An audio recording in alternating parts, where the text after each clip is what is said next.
이 시간은 창세기를 살펴보도록 하겠습니다. 성경의 첫 책이 창세기입니다. 창세기는 모든 성경의 기초와 시작이 수록되어 있습니다. 그래서 창세기를 가리켜 성경의 못자리라고 말합니다. 다시 말해 우주와 인류의 기원과 원죄와 원복음 등 구속사의 시작이 들어있습니다.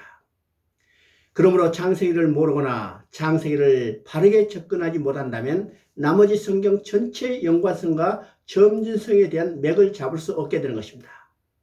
그러므로 무엇보다도 먼저 창세기를 깊이 이해하는 것이 중요합니다.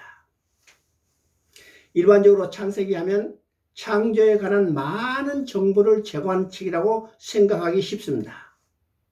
그러나 창세기가 50장인데 창조에 관한 기사는 단 2장뿐입니다.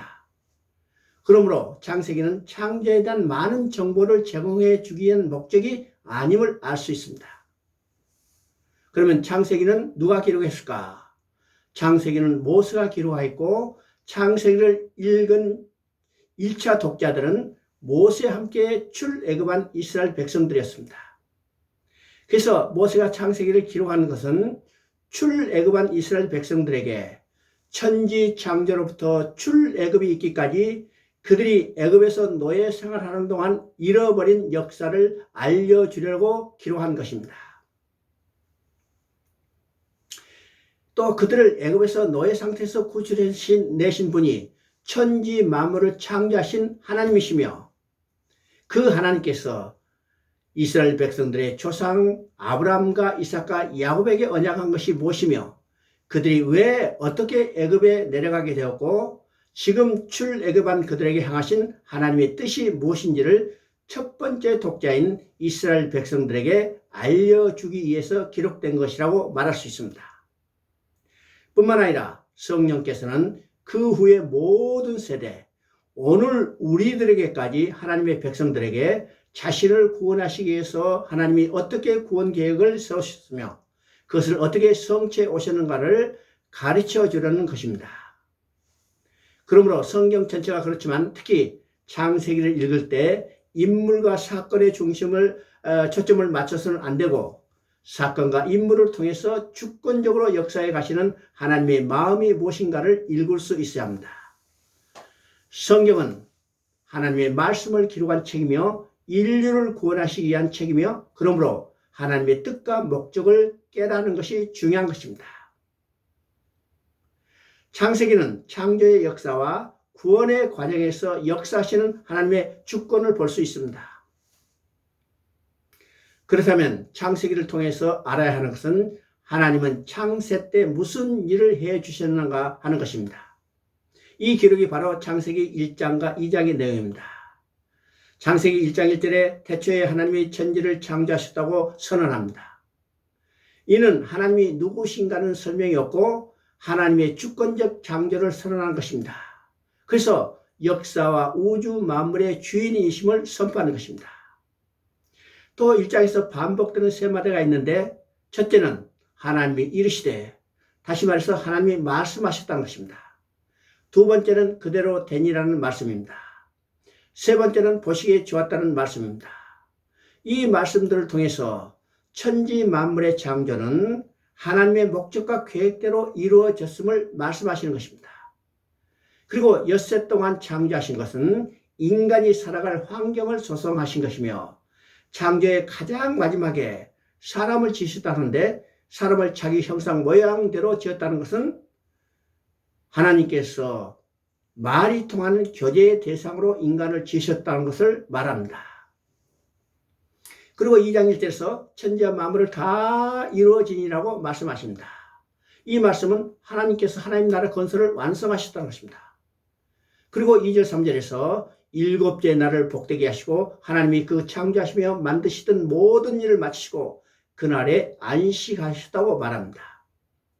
이를 통해서 알 수 있는 것은 하나님의 창조의 목적은 하나님 나라의 건설을 완성하시고 백성된 자기 모양대로 지은 인간과 함께 살면서 완전하고 질서 있고 조화롭고 평화로운 나라에서 기뻐하며 즐거워하며 그의 영광을 드러내는 삶을 누리기를 원했었던 것입니다.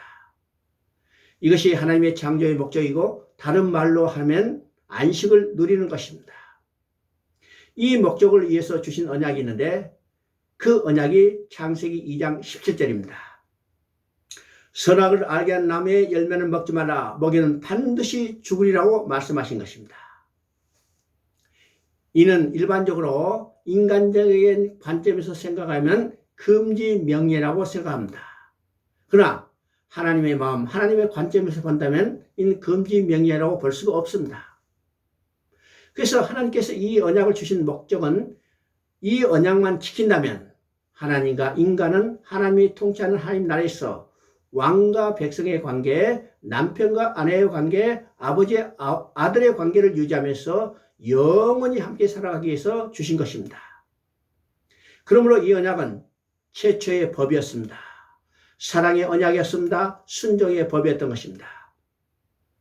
그러므로 아담과 하와는 이 언약만 지켰다면 하나님이 통치하는 하나님 나라에서 하나님과 함께 살면서 하늘에 속한 모든 신령한 복을 누리며 살 수 있었던 것입니다.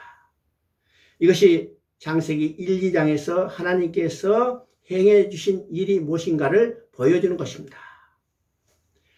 두 번째는 창세기 3장부터 11장까지입니다. 이 창세기 3장부터 11장까지는 1, 2장에서 하나님께서 해주신 일에 대한 인간의 반응이 어떤 것인가를 보여줍니다. 인류의 시초인 아담과 하와가 사단의 유혹에 넘어와서 먹지 말라 하는 하나님의 언약 법을 범함으로 세상에 죄가 들어오고 죄로 말미암아 사망이 왔습니다. 그러나 하나님께서는 은혜를 베푸셔서 그들을 돌아오게 하시겠다는 새로운 언약을 주십니다. 이 언약이 창세기 3장 15절입니다. 창세기 3장 15절에서 하나님은 아담과 하와를 유혹한 사단에게 여자의 후손은 내 머리를 상하게 할 것이라고, 즉 여자의 후손으로 하여금 사단을 멸망시키고 인류를 구원해 주시다고 선언하셨습니다. 이것을 원복음이라고 말합니다. 이 말씀은 우리가 세 마디로 나눠 볼 수 있습니다.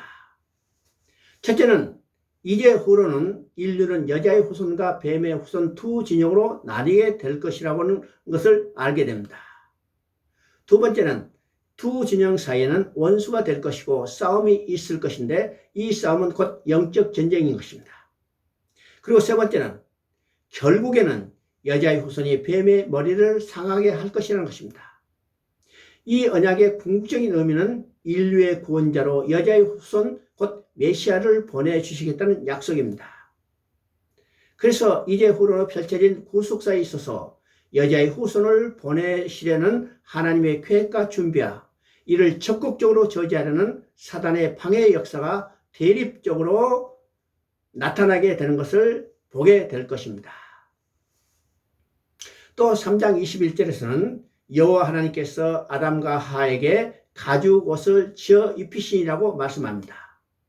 여기서 가죽 옷을 통해서 가죽 옷을 짓기 위해서는 짐승의 죽음이 전제되어야 합니다.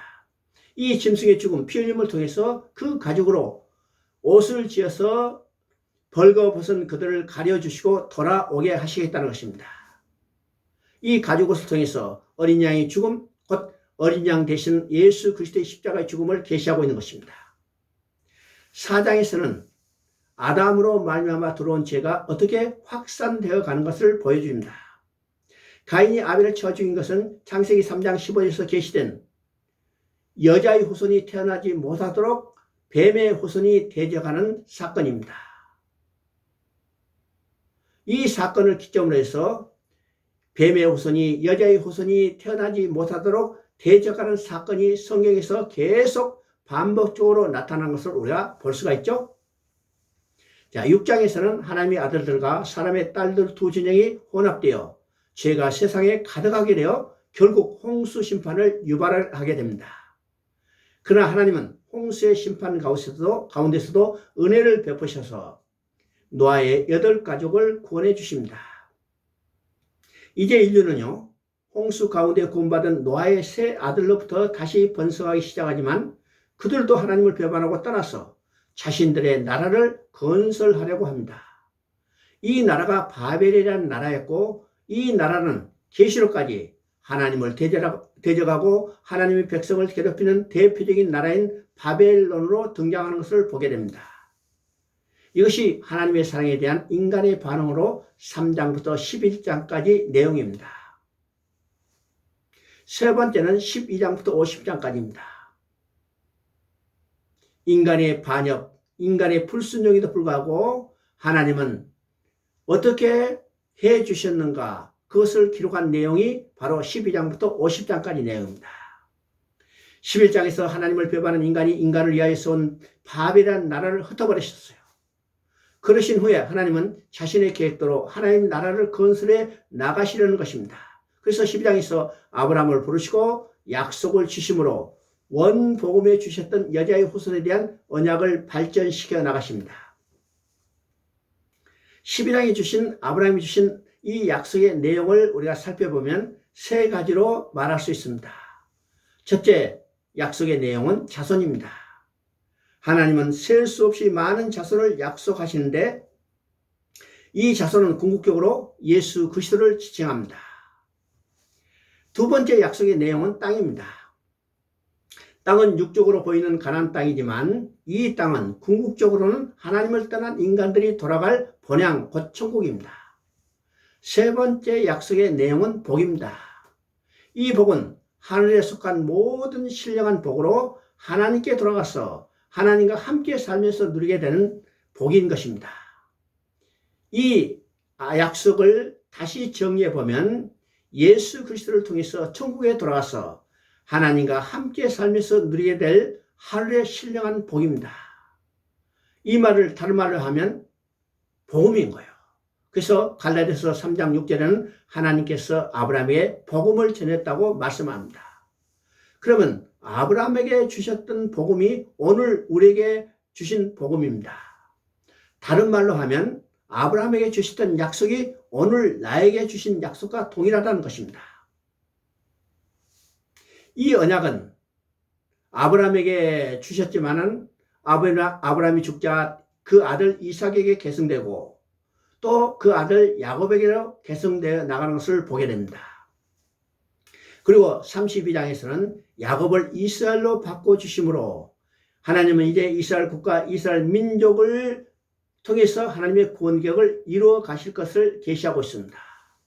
그래서 야곱이 이스라엘의 조상이 되게 하시고 야곱의 가족을 애굽으로 내려보내서 큰 민족으로 이루고 다시 돌아오게 하시겠다고 약속합니다. 이 약속은 이미 아브라함에게 주신 약속을 성취해 가는 과정에 불과한 겁니다.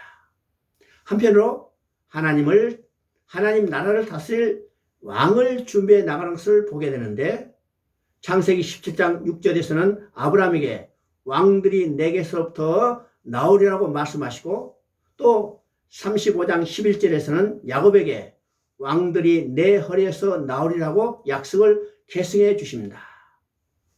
그리고 49장 10절에서는 야곱이 죽기 전에 그 아들들에게 유언할 때 유다에게 유다 지파 가운데 왕이 나올 것을 예언하고 이 유다 지파에서 나올 왕은 바로 1차적으로 다윗이지만은 다윗의 후손 가운데 여자의 후손으로 오신 예수 그리스도가 영원한 왕으로 오실 것을 계시하고 있는 것입니다. 이 내용이 12장부터 50장까지 말씀의 줄거리인 것입니다. 이것이 하나님을 배신하고 타락한 인간에게 주신 하나님의 은혜의 언약입니다. 그러므로 창세기는 성경 전체를 통해서 하나님께서 이루어 가실 구원 계획에 대한 큰 틀, 곧 대입니다. 이 일은 우리가 계시록에서 완성되는 것을 보게 될 것입니다.